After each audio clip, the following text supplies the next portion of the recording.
안녕하세요. 전 어떤 것이든 시댁이 제일 우선이어야 한다고 생각한 시모를 맞이했던 30대 여자입니다. 하나부터 열까지 시모는 늘 제가 시댁을 떠받들기 바랬었는데요.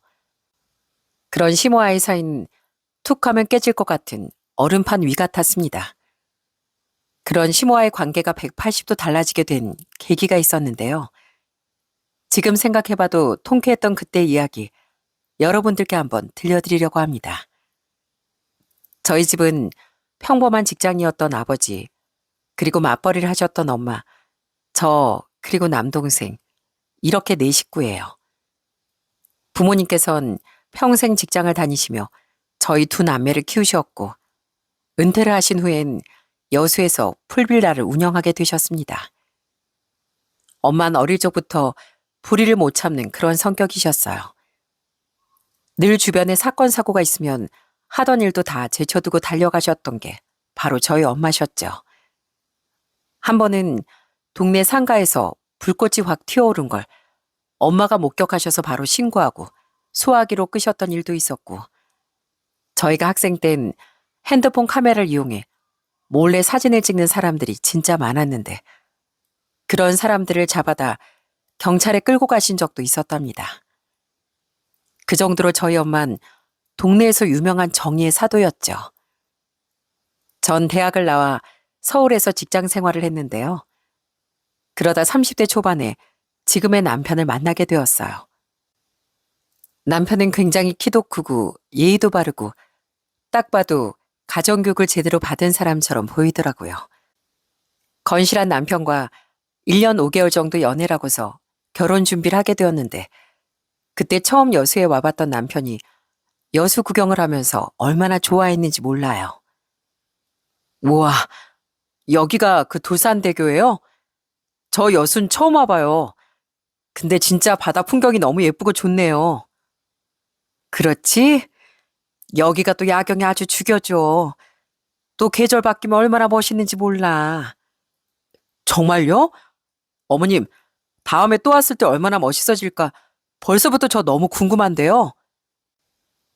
남편은 정말 저희 부모님에게도 싹싹하게 잘했습니다. 당시 부모님이 하시는 풀빌라가 정말 좋았거든요.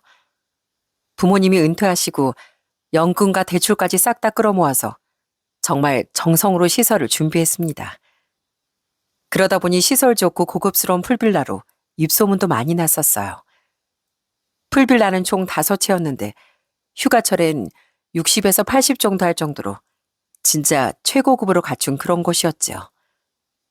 그런 곳도 구경하면서 남편이 진짜 저희 부모님을 대단하다고 생각을 많이 했었어요.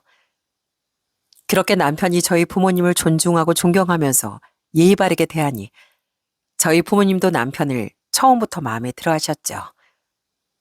그래서 첫 만남에 다시 서울로 향할 때 두 손 가득 게장을 챙겨주시기도 했습니다. 아휴, 어머님 언제 또 이렇게 다 준비를 해주셨어요? 이런 거 준비 안 해주셔도 되는데. 아니야. 전에 보니까 게장을 참 잘 먹더라고. 집에 가서 부모님이랑 같이 먹고 이번에 우리도 참 즐거웠네. 아닙니다. 제가 정말 좋은 추억 많이 쌓고 가는 것 같아요. 환영해 주셔서 정말 감사합니다.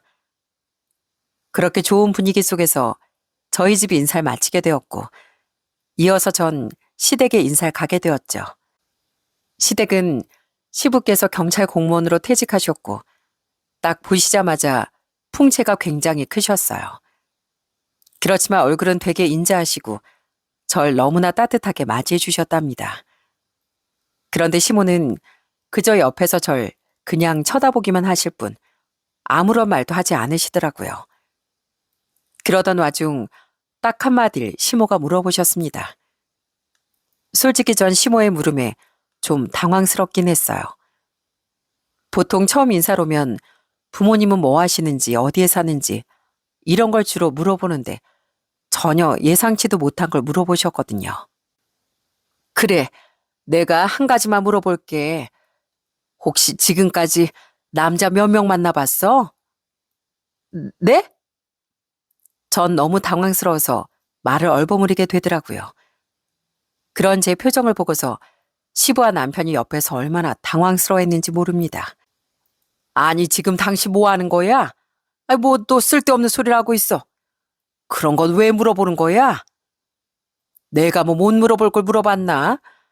요즘 애들 이 남자 저 남자 만나는 애들도 많고 해픈 여자도 많으니까 그래서 물어본 거야. 나한테 우리 아들 한 명뿐인데 이왕이면 좀 제대로 알아보고 장가 보내야 할 거 아니야. 내가 뭐 엄마로서 그런 것도 못 물어봐? 네. 어머님 저 딱 2번 연애해봤습니다. 그래? 뭐 그렇다면 다행이네.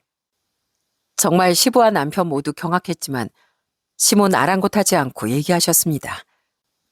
그때 제가 딱 처음 느낀 느낌은 참 시모가 독특하다는 생각이 들었어요. 그 후로는 딱히 저한테 이상하게 구시는 건 아니라 그냥 정말로 궁금해서 물어보셨나 보다 생각했고요.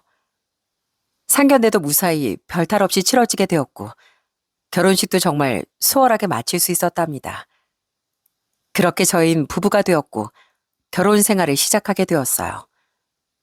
그런데 딱 결혼을 하고 나서부터 시모의 이상 행동이 슬슬 눈에 보이기 시작하더라고요. 처음 이상하다 느꼈던 건 바로 신혼여행을 다녀오고 나서 첫인사를 갔던 때였어요. 신혼여행 후에 양가 집에 인사를 드리러 다녀왔는데 시댁에 들어가면서 신발을 벗자마자 시모가 제 팔을 잡더니 뜬금없이 말을 하시는 거였어요. 예, 너 구두 새로 샀니? 아니, 우리 아들 구두는 좀 오래되어 보이던데 네 구두는 새 거다. 뭐 새로 사기라도 한 거야?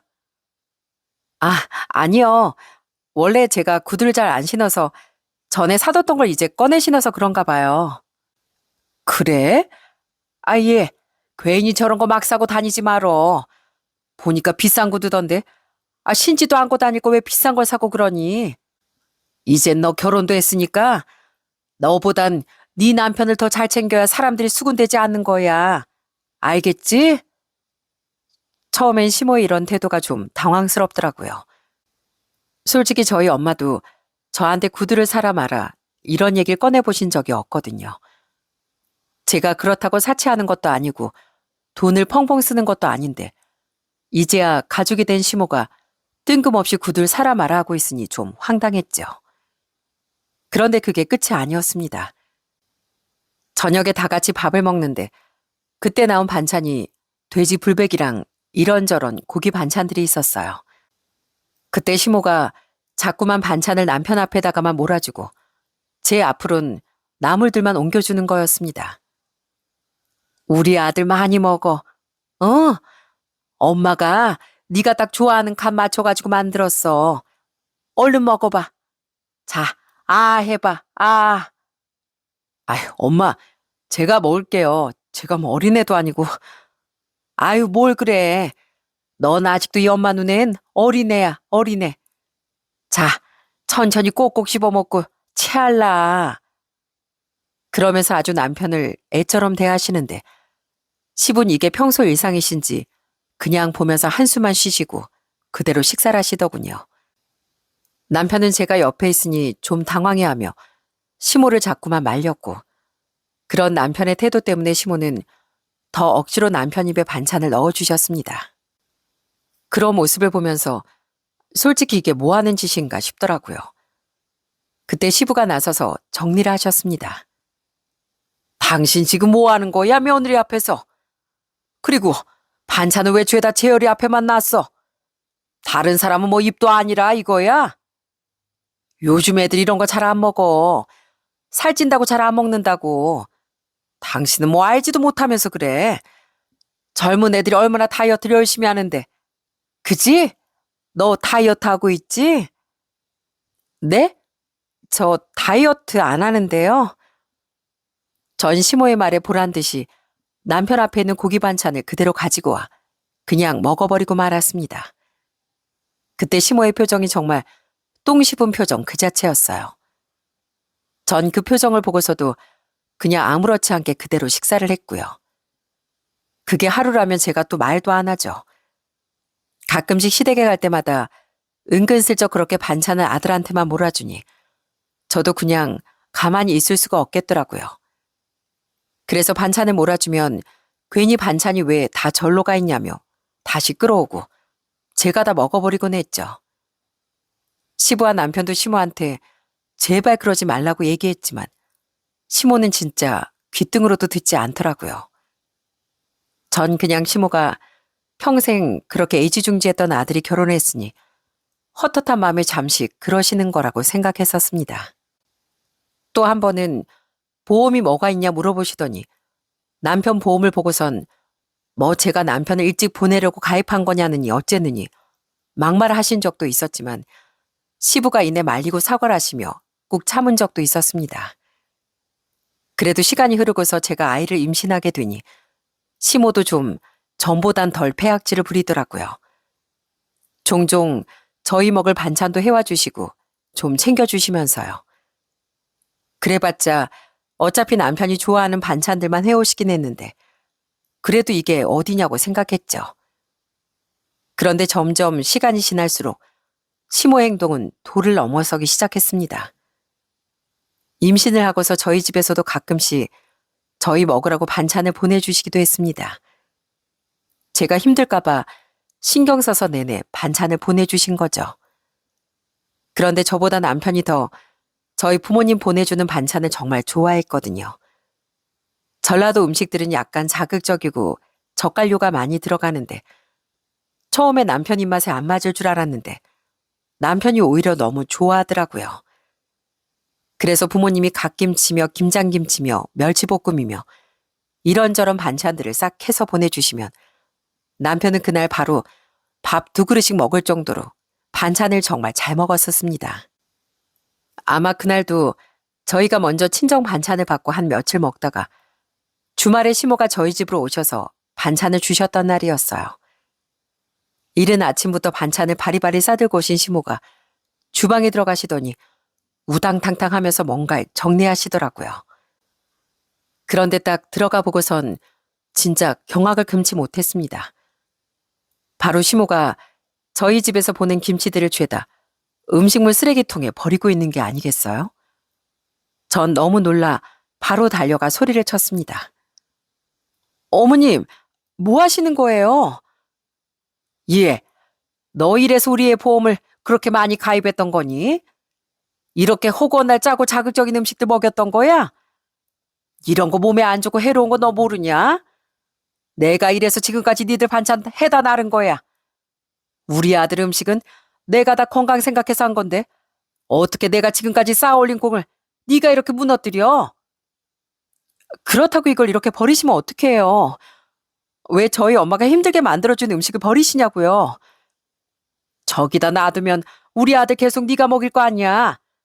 건강 좀 생각하라고, 건강. 뭐라고요?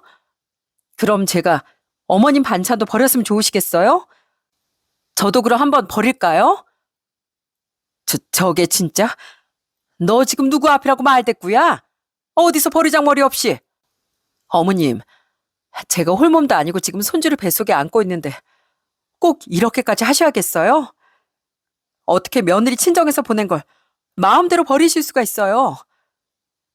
그렇게 저와 시모가 주방에서 한참을 투닥거리자 낮잠을 자고 있던 남편이 깨어나 나와보더라고요. 그러더니 주방의 모습을 보고서 경악을 금치 못했습니다. 왜 이렇게 시끄러워? 뭐야? 이게 다 뭐야? 엄마, 이게 다 뭐예요? 이걸 왜? 아니, 난 그냥 이게 반찬이 너무 짜서 우리 아들 몸에 안 좋으니까. 뭐라고요? 엄마, 그렇다고 이걸 버리면 어떡해요? 엄마가 뭔데 이걸 버려요? 왜 함부로 우리 집 물건에 손대냐고요? 이 사람이 엄마한테 버려달라고 했어요? 그것도 아니도 왜 엄마 멋대로 그러시냐고요? 지금까지 이걸로 저 밥 잘 챙겨 먹고 있었는데,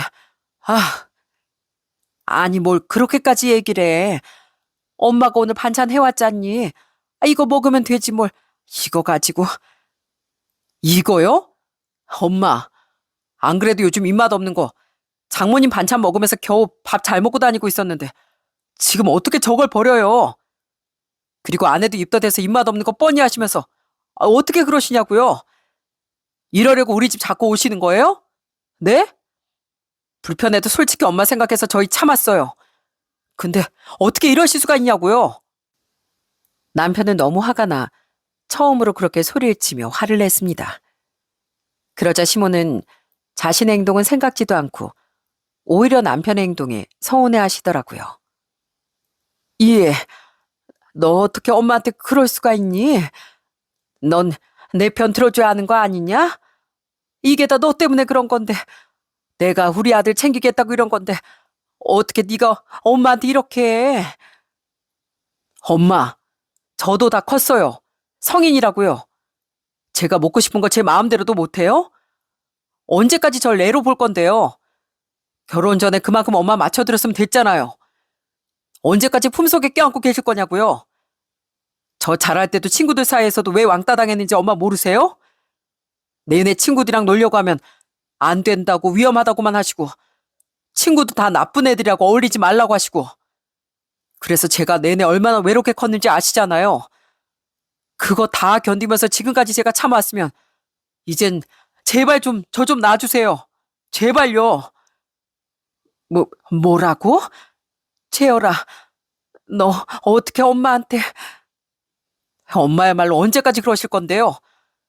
도대체 왜 결혼까지 한 아들한테 이렇게까지 하시냐고요? 제발 구속하지 마시고 제발 좀 놔주세요. 좀 놔주시라고요. 남편은 정말 그동안의 울분을 쏟아냈습니다. 사실 남편은 심성이 여리고 착한 사람이었어요. 직업상 너무나도 바빴던 시부 때문에 시모는 정말 아들만 바라보며 살아왔었는데 그런 시모의 말을 남편은 거역하지도 못한 채 그렇게 외롭게 컸던 거였고요. 그런데 그 괴로운 상황이 결혼하고서 저에게까지 이어지자 결국 참지 못하고 남편이 폭발해버리고 만 거였어요. 그런데 그렇게 남편이 울분을 쏟으며 얘기를 해도 시모는 본인이 잘못했다고 생각을 안 하시는 듯 했습니다.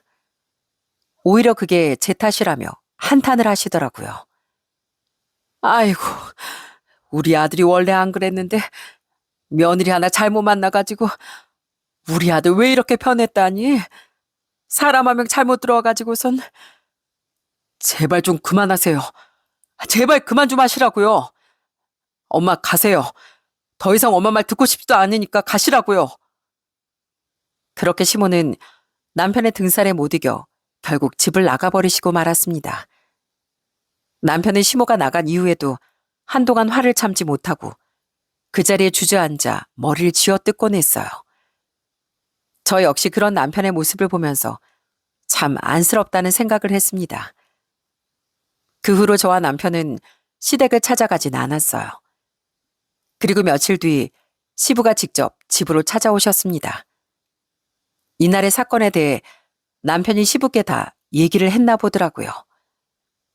오셔선 같이 외식을 하자며 고기를 먹고 있다가 저한테 시부께서 얘기를 하셨답니다.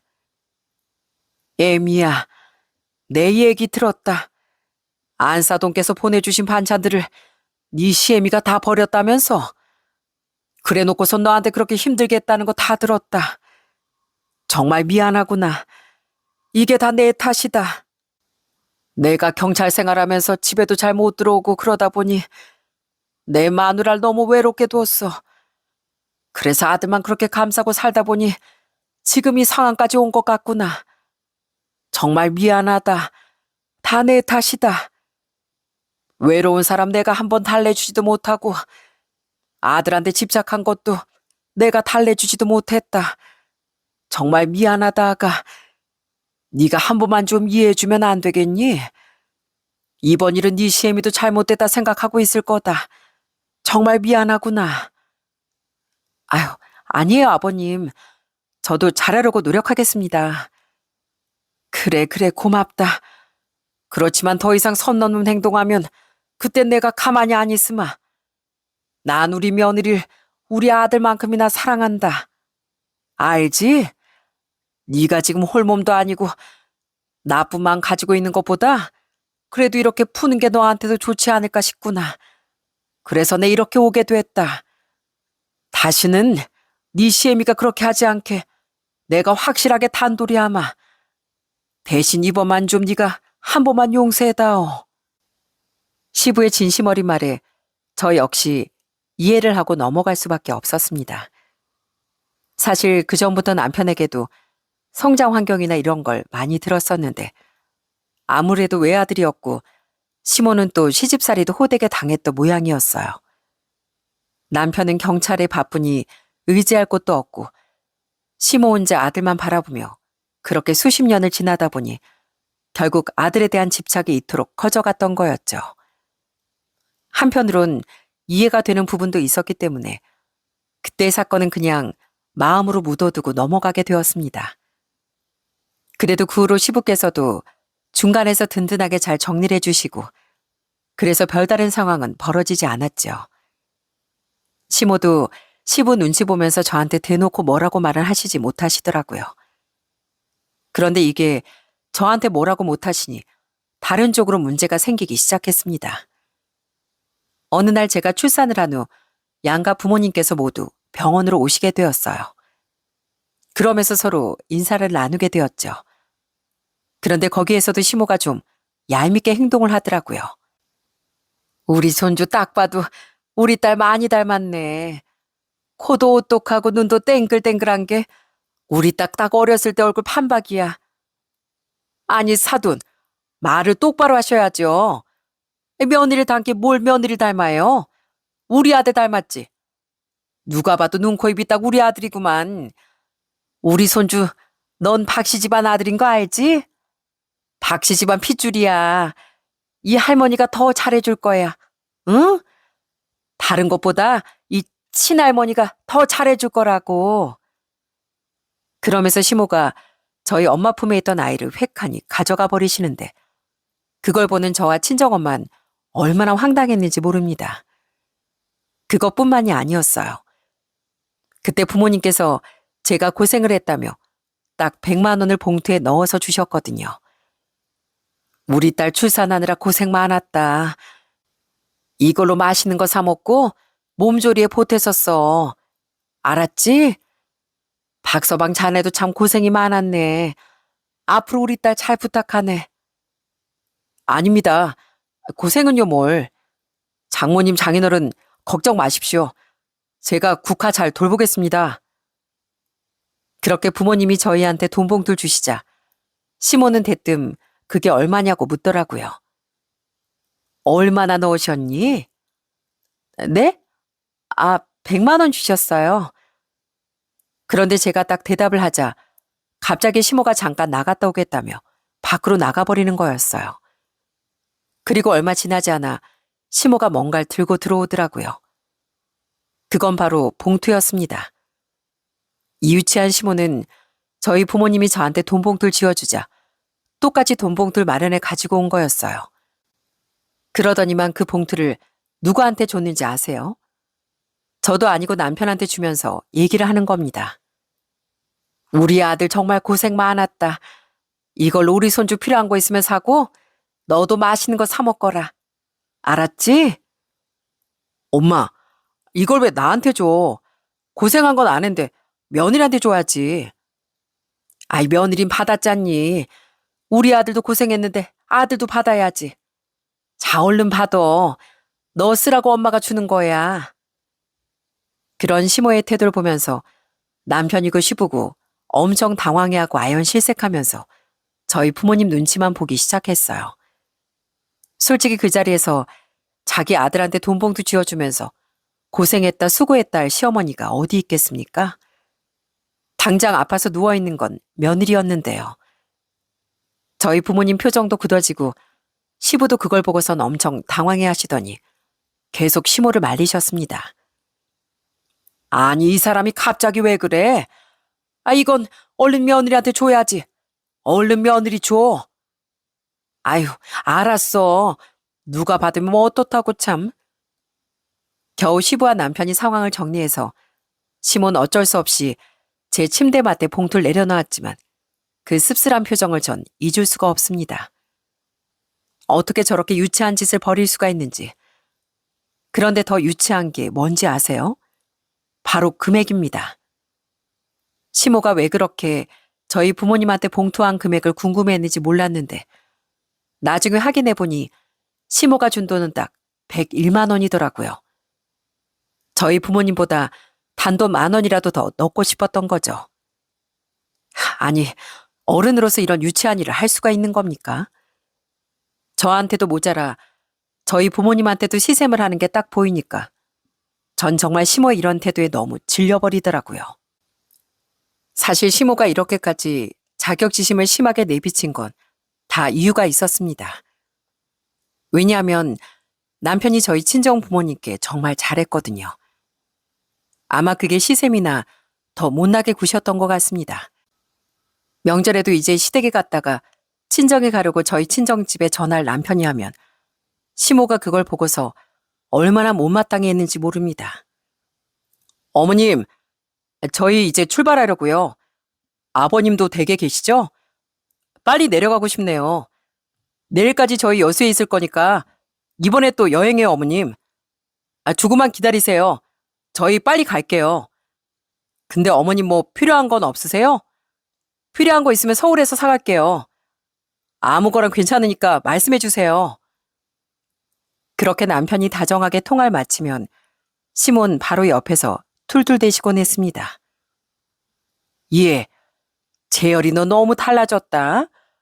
예전엔 엄마만 챙기더니만 요즘은 나한테 필요한 거 물어보지도 않고 네 장모만 챙기냐? 아유, 내가 널 너무 착하게 키웠다. 사랑 준 건 네 엄마인데 왜 네 장모한테 그래? 얘 며느라, 네가 저렇게 하라고 시켰니? 니네 집에 네가 전화하면 되지. 왜 불편하게 우리 아들한테 전화하라 그러니? 제가 시키기는요. 저 사람이 먼저 알아서 전화한 건데요. 아유, 웃기지 마라. 사이가 어떻게 저렇게 전화를 하니? 네가 하도 뒤에서 박박 바가지 긁으니까 하는 거지. 너 앞으로는 그러지 마라. 정말 남편이 저희 집에 잘하고 예쁨을 받아도 시모는 내내 못마땅해 했습니다. 그리고 그 화가 결국 저한테로 오더라고요. 남편과의 결혼 생활은 너무나도 좋았지만 솔직히 시모 때문에 머리가 아플 때도 참 많았습니다. 간혹 시집살이 때문에 이혼한다는 말을 들었을 땐 믿기지 않았었는데 정말 그게 가능할 수도 있겠구나 싶더라고요. 그렇게 아슬아슬한 결혼 생활을 이어가면서 다행히 저희 아이는 건강하게 잘 자랐습니다. 시모와의 관계는 계속해서 줄다리기를 타는 듯 했지만 그런대로 시부한 남편이 중간에서 잘 커트를 해주니 시모는 더 이상 선을 넘진 않았어요. 아니, 선을 넘지 않는다고 생각을 했었습니다. 그 사건이 있기 전까지는요. 하루는 시댁에 갔더니 시모가 저한테 깜짝 놀랄 만한 얘기를 꺼내더라고요. 바로 동창 여행 모임 숙소를 저희 친정 풀빌라로 예약을 했다는 거였어요. 여름에 여수 1박 2일로 여행 가려고 하는데 그래도 여수 가는데 사돈댁에 보탬이 되어줘야지. 그래서 이참에 미리 예약 좀 했다. 그때가 또 성수기잖니.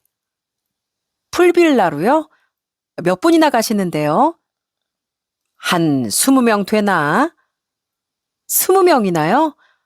아니, 거기까지 어떻게 가시려고. 그리고 여름 휴가철이라 풀빌라 그 정도 인원 예약하시려면 금액도 좀 비싸실 텐데. 요즘 KTX로 여수까지 바로 간다던데 뭐가 문제야. 그리고 우리 나이에 돈이 없겠니? 아유, 그런 거 걱정하지 마라. 이왕 간 김에 나도 우리 사돈댁 좀 팔아드려야지. 그 독채 풀빌라 5채 죄다 우리가 예약했으니까 그렇게 알아. 전 시모의 말을 듣고 정말 깜짝 놀랐습니다.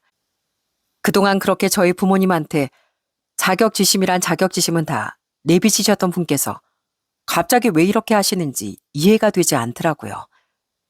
그래서 혹시나 싶어 엄마에게 바로 전화를 걸어 확인을 해봤죠. 그런데 정말 시모가 예약을 한 게 사실이더라고요. 예약을 5월 달부터 하셨어. 나도 깜짝 놀랬지 뭐냐. 사부인이 직접 전화하셔가지고서는 8월 초 모임이 있다면서 전부 다 예약하시겠다고 하시더라고. 그래서 뭐 예약을 해드렸지. 그때 휴가철이라 방이 워낙 금방 나가잖니. 그래서 미리 예약해 두시는 것 같던데. 그래도 이왕 여수로 오시는 거 안사동께서 우리 집 생각이 가장 먼저 나셨나 보더라. 전 엄마의 말처럼 팔은 그래도 안으로 굽는다고 친정 동네에 가니 저희 집을 시모가 챙겨주려고 하시는가 보다 생각했습니다. 결혼한 지도 꽤 지났으니 이젠 정말 가족으로서 며느리로 받아주시는구나. 그런 기대도 했었고요. 이런 제 생각이 바보 같았다는 걸 알기까진 오랜 시간이 걸리지 않았습니다. 시간이 지나고서 정말 경악스러운 일이 벌어지고 말았어요. 그날은 제가 아직도 날짜를 또렷하게 기억할 정도로 잊지 못하는 날이 되었죠. 그날이 8월 2일이었는데 바로 시모가 동창 모임으로 부모님 펜션에 가기로 한 날이었습니다. 그날 오후 1시가 되자마자 엄마한테서 전화가 왔더라고요. 엄만 정말 열불을 토해내며 저한테 얘기를 하셨습니다. 예, 국화야. 네 시어머니 지금 뭐 하자는 거니? 나한테 예약 취소한다고 문자 하나 딱 보냈는데 이게 도대체 말이 되는 거니? 전화하니까 문자만 보내고 전화도 안 받고 내가 진짜 너무 화가 나서 이거 엄마가 그냥 참아야 되는 거니? 뭐? 취소를 하셨다고? 그게 무슨 소리야? 아예 5동 싹 다 취소하셨다고? 그래. 아휴, 내가 진짜 너무 어처구니가 없어가지고 새벽부터 장 봐가지고 음식 준비까지 싹 해놓고 기다리고 있는데 지금 이게 뭐 하는 짓이야? 아니 전화라도 받든가. 이렇게 안 온다고 문자만 딱 보내놓으면 어쩌자는 거니? 저도 그 소식에 놀라 바로 시모에게 전화를 걸어봤어요. 설마 하는 마음으로 시모가 받길 기다렸습니다. 그런데 전화를 받은 시모는 정말 당당하게 얘기를 하시더라고요. 어머님, 어디세요? 지금 어디시냐고요? 나 여기 순천이야. 순천이요? 아니, 왜 순천에 계세요? 여수로 가시는 거 아니셨어요? 아, 여기 순천만이 그렇게 좋다고 해서 주변에 볼 것도 많고 먹거리도 많다고 해서 그냥 여기로 여행하기로 했어. 네? 진짜 취소하신 거 맞으세요, 그럼? 아니, 갑자기 그렇게 취소하시면 어떡해요? 저희 엄마가 장도 다 봐놓으셨는데. 그래서 지금 이렇게 말하잖니. 일정 바뀌었다고. 여행을 하다 보면 이런 일도 있고 저런 일도 있고 일정도 바뀌고 그러는 거지 뭐. 이제 점심때인데 지금부터라도 손님 받으면 되지. 네? 뭐라고요? 아니 어머님, 그런 게 어딨어요. 미리 예약도 다 해놓으시고선 지금 뭐 하시는 거예요? 아유 몰라. 일정이 바뀐 걸 낸들 어떻게 하라고. 너희 엄마한테 미안하다고 좀 전해다오. 취소 문자 미리 다 보냈어 얘. 나 지금 바쁘니까 끊자. 그러더니 전화를 확 끊어버리는데 진짜 기가 막혀서 말이 다 안 나오더라고요. 정말로 숙박 당일에 예약을 취소하신 거였어요. 세상에 노쇼하는 사람들이 많다고 하지만 사돈한테 노쇼하는 사람이 도대체 어디 있답니까? 너무 기가 막히고 화가 나서 전 바로 남편한테 이 소식을 전했습니다. 그랬더니 남편이 아주 난리가 났더라고요. 뭐? 우리 엄마가 안 가신다고 했다고? 진짜 엄마가 정말 또 사고 쳤어. 내가 진짜 엄마 때문에 못 살아. 진짜 도대체 왜 엄만 장모님께 왜 그러는 거야 진짜. 정말 미안해. 세상에 누가 사돈어른한테 그런 짓을 해. 쉬는 날 편하게 쉬고 있던 남편은 정말 날벼락 같은 소식을 듣고서 저한테 계속 미안하다며 어쩔 줄 몰라 했습니다. 바로 시모한테 얘기를 해보겠다더라고요. 솔직히 지금껏 해온 시모의 행동만으로도 충분히 분노에 찰만했지만 여지껏 꾹꾹 참았던 이유는 다 다른 식구들을 봐서 참아왔던 거였어요.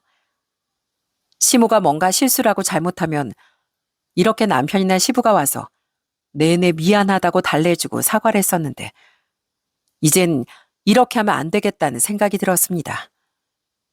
그래서 남편을 잠깐 진정시키고서 다른 방법을 생각해 보게 되었죠. 화만 내고 지나가니 현실을 느끼지도 못하는 것 같더라고요.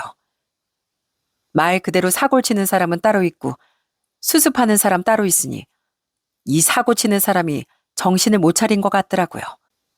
그냥 앞으로 영 끊고 더 이상 안 보는 방법도 있겠지만 그것만으론 시모가 정신 차리지 못할 것 같다 싶었습니다. 그래서 전 한 가지 묘책을 생각해냈어요. 그래서 전 오후가 돼 시모에게 전화를 했습니다. 그리고 최대한 부드러운 목소리로 얘기했죠. 어머님, 잘 놀고 계세요? 그래. 잘 놀고 있지 뭐. 아, 그러세요? 숙소는 잘 잡으셨어요? 숙소 어디로 잡으셨는데요? 어디긴 어디야, 순천에 잡았지. 그냥 근처 괜찮은 곳에 잡았다. 근데 왜 그러냐? 아, 어머님 그럼 숙소 주소 좀 알려주세요. 거기까지 가셨는데 맛있는 것도 드셔야 되잖아요. 또 순천이 여수 바로 옆이라 제가 아는 곳도 많거든요. 여수 특산물이랑 해산물이랑 간장게장 이런 거 좀 배달해 드릴게요. 네가 웬일이냐? 아이, 그런 것까지 다 챙기고. 원래 어머님 저녁에 챙겨드리려고 했잖아요. 친구분들이랑 놀러 가셨는데 제가 며느리로서 해야죠. 그래, 네가 이제서 좀 며느리 같구나. 그럼 내가 문자로 보내줄게. 그리고서 전 시모에게서 숙소 주소를 문자로 받게 되었어요. 시모가 저한테 문자를 보내준 건 최악의 실수였답니다. 제가 그렇게 나긋나긋하게 말했던 건 시모가 어디에 있는지 그 위치를 알기 위해 그렇게 말을 했던 거였거든요. 앞으로 어떤 일이 벌어질진 생각지도 못한 채 깔깔대면서 시모가 전화를 끊더니 그 주소를 보내주더라고요. 그리고 그날 저녁 정말 배꼽 잡을 만한 일이 벌어지고 말았습니다. 전 저녁 시간이 되자마자 시모에게 다시 전화를 걸었어요. 어머님, 지금 거의 도착했다고 하는데 거기 호실이 몇 호죠? 아, 여기 102호야, 102호. 다 왔다니? 아유, 빨리 왔네. 여기 근처에 네 지인이 사는 거야? 참 빨리도 왔다. 누가 초인종 누르네. 잠깐만 너 끊지 말고 있어 봐봐. 바로 확인할 테니까. 그러더니 시모는 전화기를 그대로 둔 채 숙소 문을 여는 듯 보이더라고요.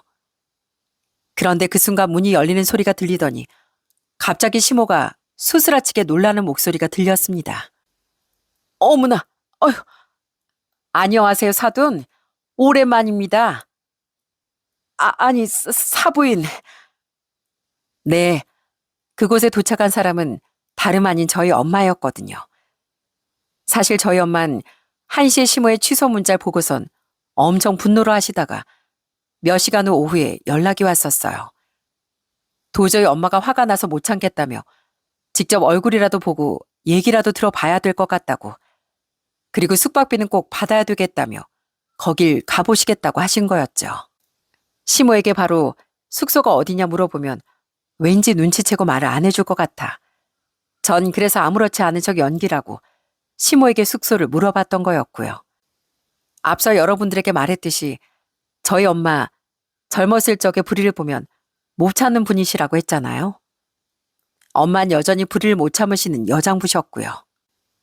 그렇게 딱 엄마가 문 앞에 서 있자 시모는 엄청나게 당황스러워하면서 얘기를 하시더라고요. 그 당황스러운 목소린 핸드폰 너머로도 또렷이 들렸습니다. 아이고, 사돈. 어떻게 여기까지. 아, 사돈, 오랜만입니다. 아니, 우리 숙소 취소하시고 여기 오셨다 하시길래 제가 친히 여기로 배달 왔네요. 저희 딸한텐 들으셨죠? 아니, 오신다는 분이 사부인이실 줄은. 예, 제가 드릴 것도 있고 해서 어디 한번 열어보세요.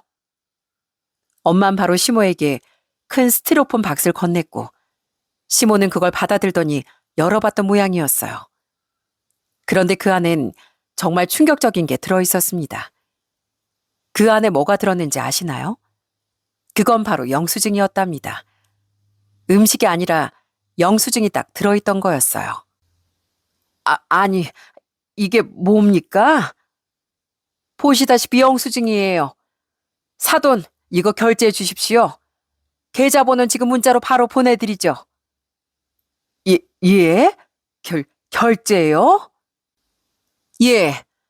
정확히 5채 예약하셨으니 300만 원 주셔야 되겠네요. 사돈도 아시다시피 저희 풀빌라가 고급스럽다 보니 이 휴가철엔 방이 없어서 구하기도 여간 어려운 게 아니거든요. 전국 각지에서들 많이 오셔가지고 사진도 많이 찍고 또 바다 바로 앞이라 인기도 많은데 거길 또 예약하시고서 노쇼를 하셨으니 그 돈 주셔야 되겠는데요. 그리고 제가 원래 미리 돈 받는데 사돈께서 후불로 결제하신다고 그렇게 얘기를 하셔가지고 편의를 봐줬더니만 이렇게 갑자기 일방적으로 취소하시면 저희 손해가 막심하지 않겠어요? 그러니 당연히 결제해 주셔야죠. 뭐라고요? 아니, 제가 왜 결제를 합니까? 저 돈 없어요. 거기 가지도 않았는데 제가 왜 돈을 줍니까? 없습니다. 아니, 돈 없어요. 역시나 시모는 뻔뻔하게 대답을 하더라고요. 그걸 다 미리 예측했던 엄만 그런 뻔뻔한 시모의 태도에도 웃으며 대답을 하셨답니다. 아, 그러세요? 그러면 사돈 아니면 제가 바깥 사돈 어른한테 받으면 되겠네요. 바깥 사돈 어른 전화번호가 어디 있더라? 아, 여기 010-5023-78땡땡 맞으시죠? 어머나, 뭐야? 아이, 우리 남편 전화번호를 어떻게 하셨어요? 우리 사이가 알려주던데요. 엄마가 안 주면 아버지한테 전화하라고 우리 사이가 똑똑히 알려주던데. 그래서 결제하시겠습니까? 안 하시겠습니까? 그러자 시모는 아무런 말도 하지 않는지 전화기 너머가 아주 조용해지더라고요. 그런데 더 기가 막힌 일은 또 있었습니다. 조용하던 와중에 갑자기 저희 엄마가 황당해하며 얘기를 하시더라고요. 근데 20명이 넘는 동창들이 여행하신다고 하셨는데 고작 3명이서 온 거예요? 애초에 20명도 넘는 분들이 오신다더니만 3분이서 오셨네요. 아, 그거야 뭐 다 바빠서 못 왔어요. 그래요? 애초에 저희 펜션에 오실 생각은 있으셨던 거예요? 딱 보아하니 일부러 이러신 것 같은데 제가 또 불의를 보면 못 참는 성격이라서요. 우리 사돈 어른도 경찰이셔서 가지고 불의를 보면 못 참으신다면서요? 제가 그럼 이제 전화해서 바로 말을 해볼까요? 아니면 결제를 하시겠어요? 어쩌시겠어요? 아이, 하면 되잖아요, 하면 되지 않습니까? 그러니까 전화하지 마세요. 줄 테니까 하지 마시라고요. 사돈, 제가 물러 보이셨나 봅니다. 제가 여태껏 참았던 건 다 사돈이 사돈이기 때문인데 그걸 모르셨나 보네요. 어떻게 제대로 한번 1대1로 얘기를 좀 해보실까요? 우리 딸도 모자라 저한테까지 이러시는 건 지금 해보시자는 거죠? 아유, 알았어요. 내가 미안합니다. 미안해요. 돈도 바로 입금하고 내가 다시는 안 그럴 테니까 아유, 좀 그만하세요. 그렇게 시모가 다급하게 엄마를 말리자 그때서야 엄마가 웃으며 시모에게 말했습니다. 예, 알겠습니다. 그럼 전 이만 가볼게요. 그리고 이거 드세요. 이게 뭐예요? 이거 갓김치예요. 여기까지 오셨으니 뭐라도 선물을 드려야죠. 이거 라면에다가 드시면 아주 기가 막히답니다. 드세요. 그리고 또다시 이런 일 있으면 그땐 저 가만히 안 있을 겁니다.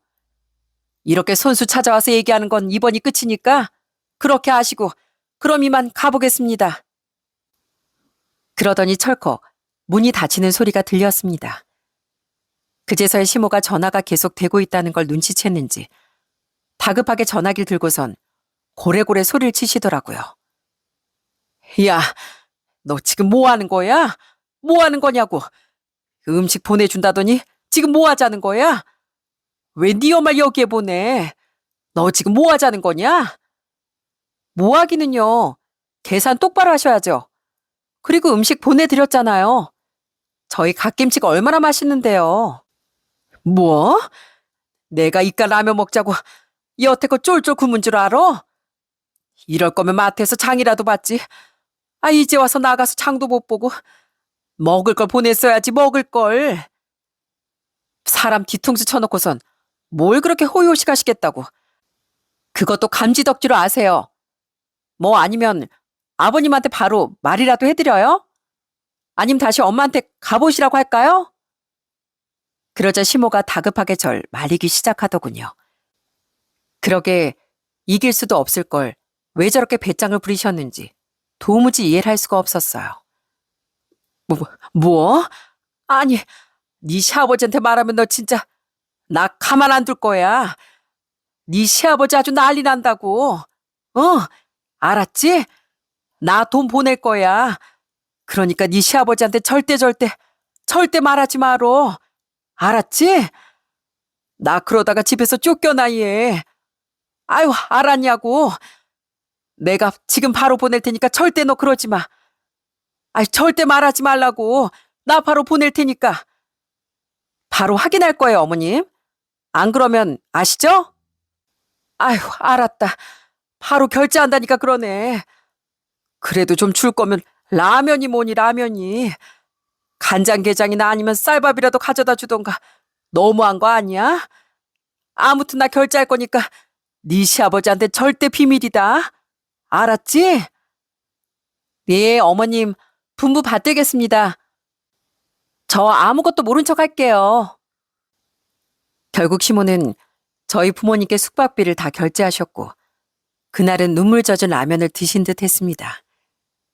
아마 제가 해산물이고 뭐고 싹 다 보내줄 거라고 했으니 그것만 믿고 아무것도 준비 안 하셨던 모양이었어요. 그걸 옆에서 남편이 그대로 듣는데 나중에 남편마저도 웃더라고요. 장모님 진짜 멋지다 멋져. 역시 장모님 대단하셔. 우리 엄만 이렇게 한번 당해봐야 돼. 그래야 정신 차리지. 아휴, 진짜 장모님께 죄송하고 당신한테도 미안해서 어떡해. 정말 미안하다. 내가 정말 할 말이 없다. 대신 내가 앞으로 더 잘할게. 모든 상황을 다 알고 있었던 남편은 진심으로 저희 부모님께 찾아가 사과를 했고 저희 부모님도 처음엔 너무 화가 나 당장 딸을 데리고 와야 되겠다고 하실 정도였지만 남편을 보고서 그냥 넘어가 주셨답니다. 남편은 그 후 시모를 만나 아주 난리를 피운 모양이었어요. 그렇게 저희 엄마 한번 이겨보려다가 아주 된통 당하시고선 시모는 이제 백기를 완전히 드시고 아예 행동도 달라지셨습니다. 그럴 수밖에요. 사돈 어려운 줄 모르고 그런 짓까지 벌였는데 엄마가 가만히 있지 않고 직접 나타나셨으니 사돈 어려운 줄 바로 알게 되셨겠죠. 그리고 아들까지 난리니 시모는 정신을 차릴 수밖에 없었을 겁니다. 그리고 그날 이후론 시모는 저희 부모님에 대한 자격지심을 한 번도 보이지 않고 지금은 전처럼 남편에게도 집착하시지도 않고 저희 집에도 아예 오지도 않으십니다. 아마 시간이 지나면서 시모 본인도 깨달으셨던 것 같아요. 이젠 진짜 아들을 놓아줄 때가 된 것 같다고 이제야 그걸 인식한 듯 보였죠. 이젠 은근슬쩍 절 챙겨주시기도 하고 절 함부로 대하시지도 않고 말을 할 때도 정말 조심스럽게 하시는 심을 볼 때면 정말 놀랄 때도 많답니다.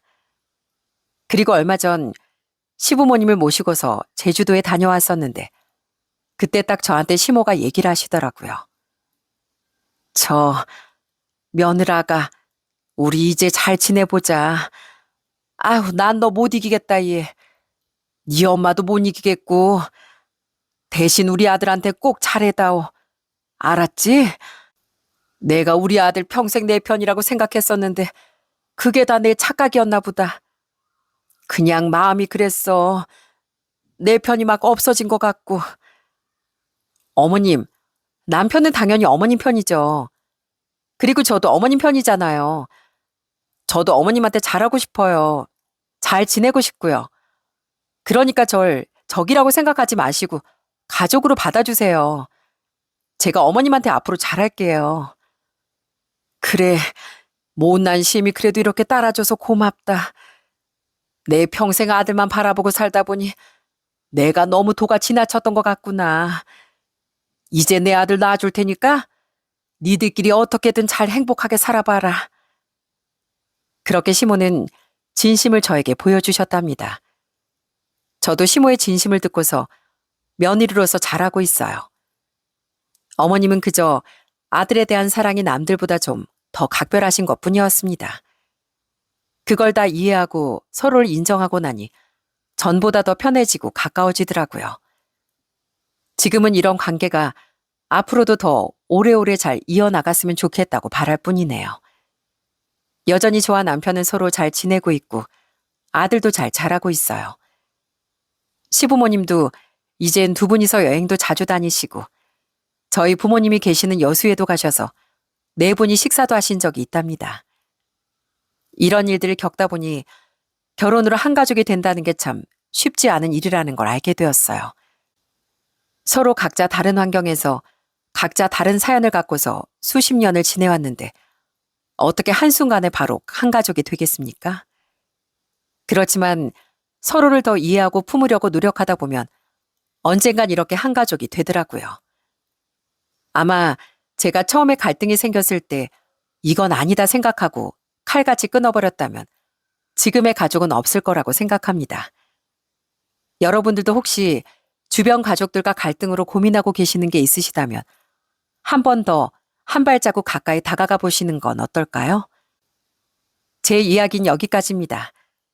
긴 사연 들어주셔서 정말 감사드립니다.